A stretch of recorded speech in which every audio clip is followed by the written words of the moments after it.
Hello students, कैसे हैं आप। संगीत की कक्षा में एक बार फिर से आपका स्वागत है। प्यारे बच्चों, आज का जो हमारा विषय है बड़ा ही महत्वपूर्ण विषय है, या यूं कहिए कि सबसे महत्वपूर्ण विषय है, जिसका नाम है राग। आज हम आपको बताएंगे कि राग किसे कहते हैं और उसके मूलभूत तत्व क्या है, उसके अंदर किन किन बातों का ध्यान रखा जाना आवश्यक है। तो प्यारे बच्चों, राग किसे कहते हैं?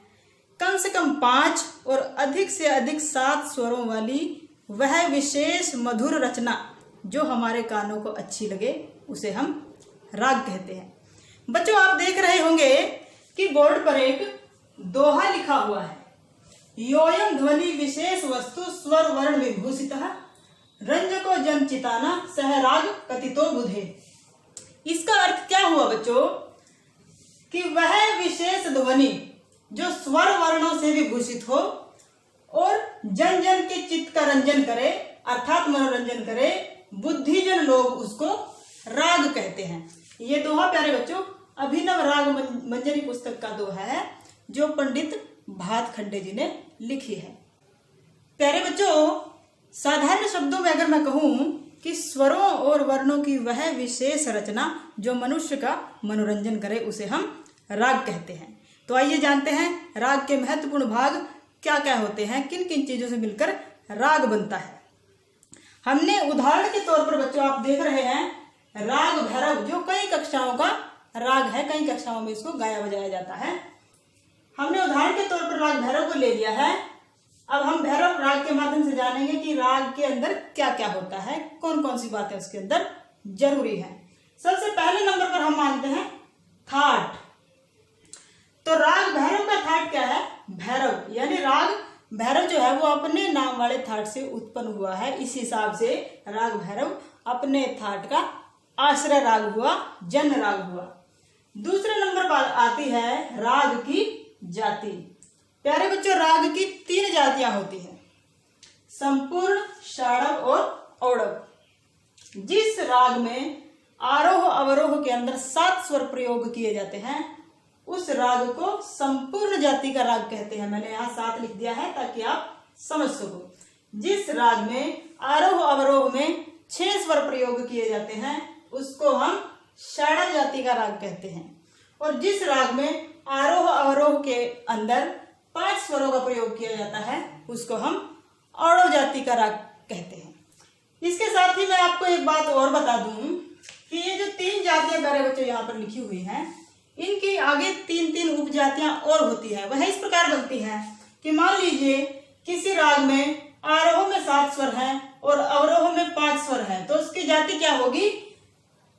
संपूर्ण औडव, यानी 7 और 5 यहाँ पर स्वरों का प्रयोग इस प्रकार से है, तो उसकी जाति होगी संपूर्ण औडव। इसी प्रकार अगर किसी राग में आरोह में 6 स्वर हैं और अवरोह में 7 स्वर हैं, तो उसकी जाति क्या होगी? षाडव संपूर्ण। आपको ये बात समझ में आ गई होगी प्यारे बच्चों। ये तो एक उदाहरण मैंने दिया था। अगर किसी राग के अंदर आरोह में और अवरोह में स्वरों की संख्या अलग अलग है, तो उसी हिसाब से उसकी जाति को निर्धारित किया जाएगा। आरोह में 7 होंगे तो आरोह में संपूर्ण होगी, और अवरोह में 6 होंगे तो अवरोह में षाडव रहेगी। और हम उस जाति को दर्शाने के लिए इस प्रकार से लिखेंगे, संपूर्ण षाडव।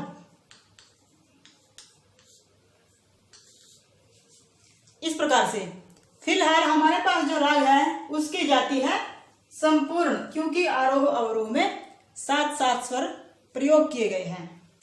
अब आते हैं प्यारे बच्चों नंबर 3 पे, जो है वादी स्वर। वादी स्वर क्या होता है? वह स्वर जो किसी भी राग के अंदर सबसे महत्वपूर्ण स्वर होता है, जो पूरे राग का नेतृत्व करता है। पूरे राग में सबसे ज्यादा जिसका प्रयोग किया जाता है, उसको राग के अंदर हम वादी स्वर कहते हैं। राग भैरव का वादी स्वर है धैवत, यानी कि धा। अगला है संवादी स्वर।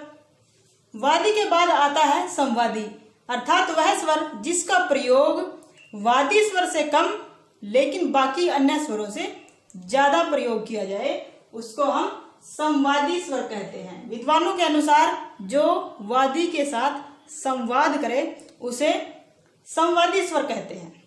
वादी और संवादी स्वरों के लिए दो संज्ञाएं प्रयोग की गई हैं। हम वादी स्वर को राजा की उपाधि देते हैं क्योंकि यह संपूर्ण राग का नेतृत्व करता है, और संवादी स्वर को मंत्री की, ध्यान रखना इसको, आप चाहे तो नोट कर सकते हैं। वादी स्वर को राजा की उपाधि दी गई है और संवादी स्वर को राजा के मंत्री की उपाधि दी गई है। अब आते हैं अनुवादी स्वर पर। अनुवादी स्वर प्यारे बच्चों वे स्वर होते हैं जो वादी संवादी के बाद महत्वपूर्ण स्वर होते हैं, या वादी संवादी के बाद जो राग में प्रयोग किए जाने वाले मुख्य स्वर हैं। ये वे स्वर हैं जो वादी संवादी के अलावा जो बच जाते हैं उनको हम अनुवादी स्वर कहते हैं, और इतिहास में इनको प्रजा की उपाधि दी गई है, प्रजा। तो बच्चों इसी प्रकार सा गा मा पा नी राग भैरव के अनुवादी स्वर हैं। अब आते हैं विवादी स्वर पर। जैसा कि स्वयं नाम से ही स्पष्ट है, विवादी अर्थात विवाद करने वाला वह स्वर जो राग के अंदर वर्जित होता है, अर्थात मना होता है, जिसका प्रयोग नहीं करना होता है और उसके बावजूद भी उसका थोड़ा बहुत प्रयोग कर लिया जाता है, तो वह विवादी स्वर के नाते किया जाता है। बहुत ज्यादा विवादी स्वर का प्रयोग करने पर राग का स्वरूप खराब भी हो सकता है, इसलिए विवादी स्वर को जो है इतिहास में शत्रु की उपाधि दी गई है। आपने देखा राग रूपी साम्राज्य का राजा वादी स्वर, मंत्री संवादी स्वर, और प्रजा अनुवादी स्वर, और विवादी स्वर शत्रु। ये चार प्रकार के स्वर जो हैं वो राग में प्रयोग किए जाते हैं। अब आते हैं राग के गायन समय पर।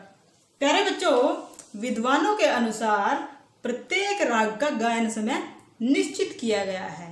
हालांकि इसका कोई वैज्ञानिक आधार तो नहीं है, परंतु ऐसा माना जाता है कि रागों को उनके निश्चित समय पर गाने से ही उनकी सुंदरता अधिक निखर कर आती है। हमारे पास जो राग हमने उदाहरण के तौर पर लिया गया है उसका गायन समय प्रातःकाल 4 से 7 बजे है, और यह कई कक्षाओं का राग है। अब 4 से 7 बजे तो कोई विद्यालय लगता नहीं है, लेकिन हम फिर भी उसको गाते हैं। इसका मतलब यह है कि जो राग के गायन का जो समय है, अगर उसे उसके समय पर गाएंगे तो हो सकता है उसकी सुंदरता में आश्चर्यजनक वृद्धि हो, लेकिन अगर उसके समय पर हम नहीं गाएंगे तो भी कोई इसमें नुकसान वाली बात नहीं है, तो भी कोई हानि हो जाने वाली नहीं है। तो यह विद्वानों की धारणा है कि रागों को उनके निश्चित समय अनुसार ही गाया या बजाया जाना चाहिए। अब आते हैं बच्चों समप्रकृतिक राग। समप्रकृतिक राग क्या होता है? वह राग जो हमारे जिस राग को हम अध्ययन कर रहे हैं उससे मिलता जुलता है। सभी रागों के समप्रकृतिक राग होते हैं जो उनके जैसे लगते हैं, जिनमें उनके जैसी विशेषताएं हो। तो राग भैरव का समप्रकृतिक राग है वो कालिंगड़ा और रामकली 2 राग हैं। तो बच्चों आपने जाना समप्रकृतिक राग। अब आते हैं आरोह अवरोह पकड़ पर। सबसे पहले आरोह, स्वरों का नीचे से ऊपर की ओर चढ़ता क्रम आरोह कहलाता है। जैसे सा रे गा मा पा धा नी सा आप देख रहे हैं, और उसी प्रकार स्वरों का ऊपर से नीचे की ओर उतरता क्रम अवरोह कहलाता है। जैसे सा नी धा पा मा गा रे सा।